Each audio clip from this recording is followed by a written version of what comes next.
Good morning students. Last video में हमने discuss किया था about the concentration of solution and concentration of solution में मैंने आपको बताया था कि हम बेसिकली ये बताते हैं कि किसी भी सॉल्यूशन में कितना परसेंटेज कंट्रीब्यूशन जो है वो सॉल्यूट का है, उसी को हम उसके कंसंट्रेशन कहते हैं। तो एक सॉल्यूशन का मास किस चीज़ पे होता है? Mass of solute plus mass of solvent, ठीक है ना, क्योंकि एक सॉल्यूशन जो है वो सॉल्यूट एंड सॉल्वेंट से बना हुआ है, तो जितना इन दोनों का टोटल मास होगा उतना मास सॉल्यूशन का होगा। तो दो तरीके होते हैं जिससे हम कंसंट्रेशन निकाल सकते हैं, एक mass by mass percentage and mass by volume percentage. So mass by mass percentage का फॉर्मूला क्या है? Mass of solute by mass of solution into 100 and mass by volume percentage का फॉर्मूला है mass of solute by volume of solution into 100. So these are the two ways by which we can calculate the concentration of solution depending upon the values given to us in the numerical. So now let us do some numericals and try to understand this concept more specifically. Okay students, so here is the question number 1. A sugar syrup contains 30 gram of sugar. एक sugar syrup है जिसके अंदर 30 ग्राम क्या है? Sugar है. The mass of sugar syrup is 180 ग्राम.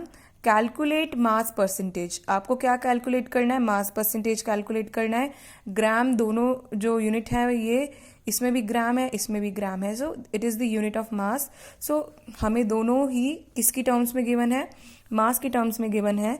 तो sugar कितनी given है आपको? 30 ग्राम. एंड शुगर सिरप जो कि एक सॉल्यूशन है, क्योंकि शुगर जो है वो शुगर सिरप के अंदर प्रेजेंट है, एंड ये शुगर सिरप जो है वो टोटल आपको 180 ग्राम बता रखा है कि पूरे सॉल्यूशन का मास कितना है. तो मास ऑफ सॉल्यूट कितना हो गया? Mass of solute is 30 gram which is the mass of the sugar, and mass of solution, mass of solution कितना हो गया? It is 180 gram, which is the mass of the sugar syrup. Now we have to calculate the mass percentage. So mass percentage क्या है? वही mass by mass percentage, ठीक है. So mass percentage is equal to mass of solute by mass of solution into 100. Now mass of solute is 30, solution 180 into 100. Now let us calculate this. Then it here 10 and then 6. So 100 by 6, which is equal to 1. Then 4 is left, 40. So 6 6 are 36. So 6.44, then 6, so it will keep on repeating. So 16.6% is the mass percentage of the solution. It means in total 180 gram, 16.6% contribution is of the sugar. Now next question is, a solution is made by mixing 25 gram of methanol in 225 gram of ethanol at 300 Kelvin. What is the percentage of mass of methanol in the solution? तो आपको बोला है एक solution बनाया गया है. कैसे? 25 ग्राम methanol को मिक्स किया है 225 ग्राम ऑफ इथेनॉल के साथ. आपको बताना है कि मिथेनॉल का क्या परसेंटेज है. तो एक तरीके से आपको इस क्वेश्चन में क्या गिवन है? मास ऑफ सॉल्यूट जो कि कितना है? 25 ग्राम, क्योंकि ये कम अमाउंट में प्रेजेंट है, और जो ज़्यादा अमाउंट में प्रेजेंट है वो क्या है? मास ऑफ सॉल्वेंट जो कि इथेनॉल है, which is equal to 225 gram. तो मास ऑफ सॉल्यूशन कितना होगा? Mass of solution is equal to 225 plus 25 which is equal to 250 grams. अब आपको क्या निकालना है? परसेंटेज. मास परसेंटेज क्या होता है? वही ऊपर वाला formula, mass of solute by mass of solution into 100. तो यहाँ सॉल्यूट क्या है हमारा? ये 25. मास ऑफ सॉल्यूशन हमारा कितना है? 250 into 100. So this is then 1. So हमारा 10%.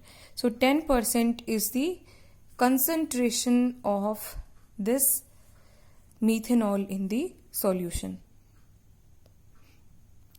Now this question, 5 gram of sodium hydroxide is dissolved to form 90 ml of aqueous solution. 5 ग्राम का जो सोडियम हाइड्रोक्साइड है उसको डिसॉल्व किया गया है ताकि 90 ml का एक्वस सॉल्यूशन बन सके. एक्वस का मैंने आपको एक्वस का मतलब क्या होता है कि एक्वस मीन्स अगर हम किसी चीज़ को पानी के अंदर डिसॉल्व करते हैं then it is an aqueous solution.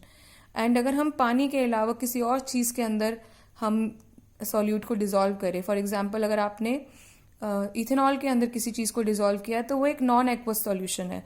Aqueous solution simply means when solvent is water. आप अगर किसी भी चीज़ को पानी के अंदर मिला रहे हैं then that type of solution is aqueous solution. So means here sodium hydroxide has been mixed with water to create 90 ml of aqueous solution. So what is given? Mass of solute, because sodium hydroxide is solute here as it is present in lesser amount. So it is 5 gram mass of solute. Now ml, it is the unit of volume. So here volume of solution is given to you, which is 90 ml. Now you have to calculate the concentration of solution. So here we can use the formula mass by volume percentage, right? Because here the solution is given in the terms of volume, which is equal to mass of solute by volume of solution